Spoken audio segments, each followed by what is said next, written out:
Akala ng iba, normal lang na madaling masira ang car battery.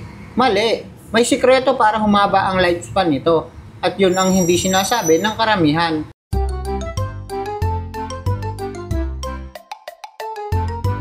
Welcome back to my channel, Battery PH. So ngayong araw guys, itetest natin yung mga car battery na pinagpalitan ng customer. Ito po yung mga galing sa customer. Halimbawa, bumili sila ng car battery, tinetrade in na nila yung lumang battery nila o sinuswap na po nila para makabawas pa dun sa bibili na bagong battery. Kagaya halimbawa nito, pinagpalitan nito sa Toyota Wigo. Ang brand nito M-Track, made in India. Pareho to ng Amaron battery, made in India. Tapos same lang sila ng itsura. So kulay lang naman ang naiba, kulay green yung isa, tapos ito kulay red. So dito guys, based lang sa aking personal experience, ang napansin ko po dito sa M-Track Plus battery at saka dun sa Amaron, yung tubig nila sa loob. Kapag kulang na sa tubig, nasisira na po yung car battery. So ngayon, isi-share ko sa inyo yung number 1 top secret ko. Para to sa mga naka-Amaron battery at saka naka-M-Track Plus battery kagaya nitong nasa video. Yung ibang brand, saka na yon, dito muna tayo sa napansin ko dito sa M-Track Plus saka dito sa Amaron car battery. Diba nabanggit natin kanina na kapag kulang na sa tubig yung car battery, nasisira na po siya. So tingnan natin yung tubig nito gamit yung flat screw buksan natin. Ayan, oh. Madali lang naman siya tungkabin mga guys. Basta wag lang kayong kakabahan. Siya nga pala mga guys, nakakabit ito sa Toyota Wigo. So nasa 3 years na rin daw mahigit itong battery na to. Napakatagal din ang inabot mga guys. At napansin ko dito na meron pang tubig yung car battery. Ayan guys, oh. So ito na yung tips. Ito kasing battery na to, okay pa yung level ng tubig niya, naalagaan naman mga guys. Dinadagdagan kasi yan ng distilled water. Kaya mas tumagal yung lifespan ng car battery nila. Actually mga guys, matibay talaga tong M-Track tsaka yung Amaron. So ito naman kasi ang napansin ko. Dun sa mga pinagpalitan ng car battery, halimbawa meron akong customer, bumili ng bagong battery. Tinrade in o sinuwap niya yung lumang battery na M-Track o kaya Amaron. Ngayon pag tiningnan ko yung tubig nila, halos konti na lang. Maraming beses ko nang nasubukan na kapag tiningnan ko yung tubig ng Amaron o kaya yung M-Track, halos konti na lang mga guys. Kaya ayun mga guys, parang na-figure out ko na kapag ka nadagdagan ng tubig o naalagaan natin sa tubig yung Amaron o tsaka itong M-Track, mas hahaba pa ang lifespan nito.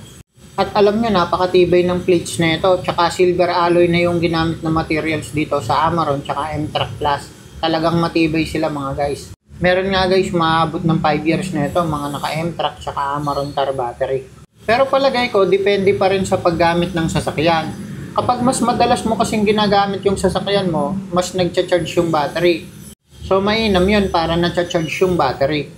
Pero kung ginagamit mo naman yan, pang company service, pang Grab, pang taxi, pang pamasada, pang biyahe sa malalayo, na-overcharge din yung battery. Kasi halos walang patayan yung makina. Kumbaga, charge lang ng alternator. Siyempre, ang nangyayari dun sa tubig ng battery, kumukulo lang ng kumukulo, nag-i-evaporate po yun. Kaya dun natutuyuan ng tubig yung battery nyo. Kaya kung maaalagaan nyo lang to sa tamang level ng tubig nya, siguradong magtatagal ito. So eto guys, kapag halimbawa company service, tsaka mga pang-grab, pang-taxi, biyahero kayo, mas madalas nyo dapat chine-check yung level ng tubig nito kasi mas mabilis mag-evaporate yung tubig niyan dahil nga po na-overcharge dun sa sasakyan. Magkaiba po yung overcharging sa overvoltage. Yung overvoltage po kasi yung sa alternator. Ang pasok po kasi dyan sa standard, dapat kapag habang umaandar yung sasakyan nyo, papalo ng 13.5 hanggang 14.5. Yun lang po dapat yung voltage. Kapag umabot ng 15 volts pataas, overvoltage na po yun. Siyempre, kapag sobrang taas ng voltage na pumapasok sa battery, sobrang init po niyan. Kaya kukulo yung battery o yung tubig ng battery. Matutuyuan ngayon ng tubig yung battery. Kaya doon natin sinasabi na na-overcharge yung battery o overvoltage kasi alternator.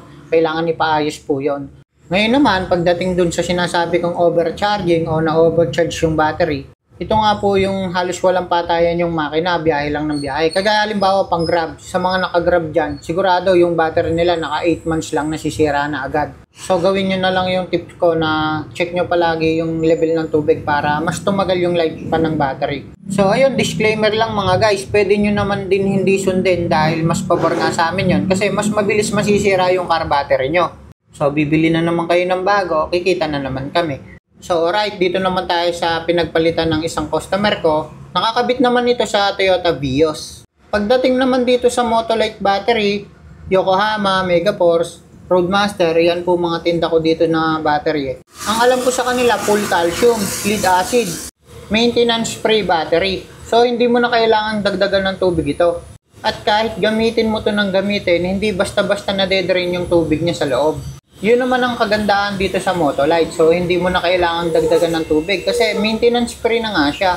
Actually mga guys, yung Amaron tsaka yung M-Track Plus, maintenance free din ang kategory nila. Kaya lang napansin ko na-dedrain din naman yung tubig. Hindi kagaya na itong Motolite, siguradong hindi magde-drain yung tubig nito. Kumbaga disposable siya, gagamitin mo na lang siya ng gagamitin hanggang masira na po yung battery.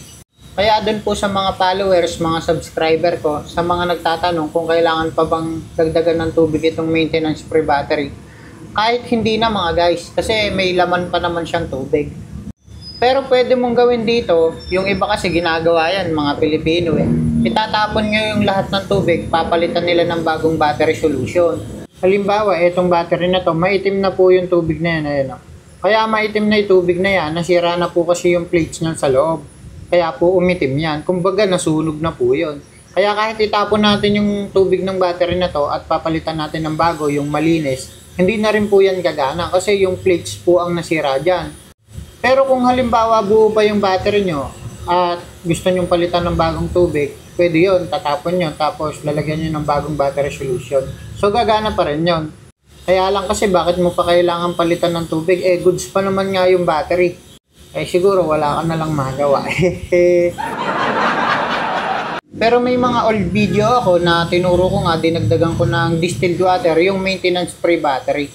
Kaya ngayon itatama na natin dahil nalaman na natin na yung full calcium technology pala, mas mababa ang water loss. Hindi siya basta-basta na-dedrain yung tubig nito, lalo na yung mga maintenance free battery. Pero kahit ganon, maaari pa rin madrain yung tubig niyan kung gagamitin nyo yung sasakyan nyo. Halimbawa, pang Grab, pang taxi, pang company service, pang biyahero ng mga malalayo. Yung halos walang patayay makina, kahit naka-standby lang, naka-aircon, nagpapalamig tayo. So, mas mabilis masira yung battery o matutuyuan kasi ng tubig yung battery, kaya masisira. At dahil maraming nagme-message sa akin, nagtatanong kung ano nga ba yung recommended battery para dun sa mga naka-Grab. Boss, ano ba yung recommended battery mo para dito sa sasakyan namin? Ginagamit ko nga pala siya pang Grab.